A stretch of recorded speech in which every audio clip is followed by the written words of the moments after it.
some thoughts on 2 Samuel and chapter 2, verses 1 through to 32. Saul has now died. David, the promised king, the true king, is now going to be recognized as king and anointed thereby. So we see in verses 1 through to the beginning of verse 4 how David inquires of the Lord, and the Lord takes him up to Hebron. And David goes with his wives and with his men, and they are established there in Hebron. The men of Judah anoint David as king.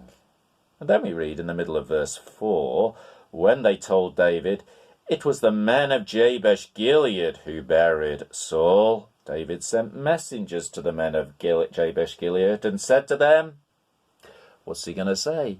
Is he going to curse them, or is he going to bless them? He's going to bless them. He's going to be generous to them. The previous regime, which was hostile to the one who is now on the throne, they are not going to be despised and attacked, those who connected with the old regime. They are going to be blessed. There is a generosity here.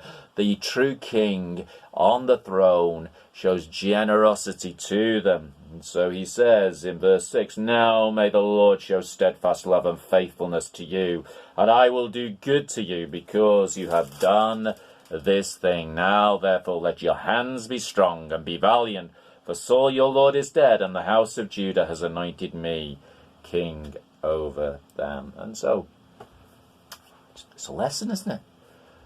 It's a parallel with the true king, our Lord Jesus, and he on the throne now, having conquered all and being recognized as the king, is there to bless. So should we be thinking of that in a similar line, to bless our enemies? So we see then in verses 8 through to 11 how things are set up here. You've got Ishbosheth, who is the king over Israel, and you've got David, who is the king over Judah. And there's this clash then that develops in verses 12 through to 17. There is this assembling of the two armies at Mahanaim.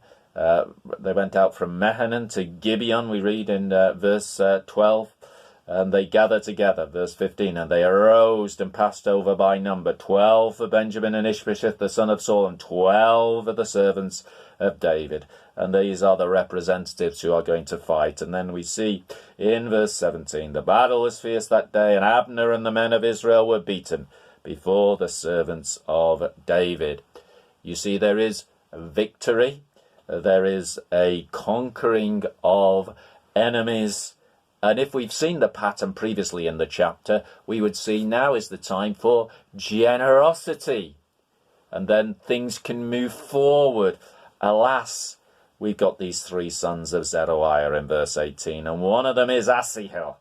He is as swift as a wild gazelle. And he is not content to leave matters there, not thinking about what might be. He is the one who goes off after Abner. And he is told by Abner in verse 21, says, turn aside to your right hand or to your left and seize one of the young men and take his spoil. But Asahel would not turn aside from following him. So Asahel pursues, and in the end, Abner kills him. And then verse 24, we see Joab and Abishai getting involved, and they're pursuing after Abner.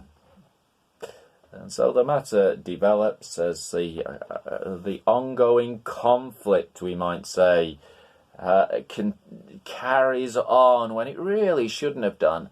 It should have been a time of generosity. So we come to verse 29, and Abner and his men went all that night through the Arabah. They crossed the Jordan, marching the whole morning. They came to Mahanaim. Joab returned from the pursuit of Abner when he had gathered all the people together. There were missing from David's servants 19 men, besides Asahel. Verse 31, but the servants of David had struck down of Benjamin 360 of Abner's men.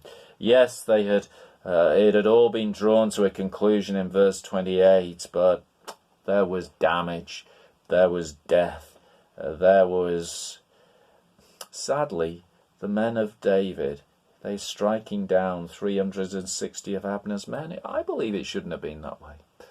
Shouldn't have been that way. The matter had been dealt with, the end of verse 17, and should have been left there. Just lessons for ourselves as regards to the dealings with life. In our victories, are we prone to revenge, to carry things on, or are we prone to generosity and kindness to our enemies? So that's some thoughts on 2 Samuel and chapter 2. Thank you.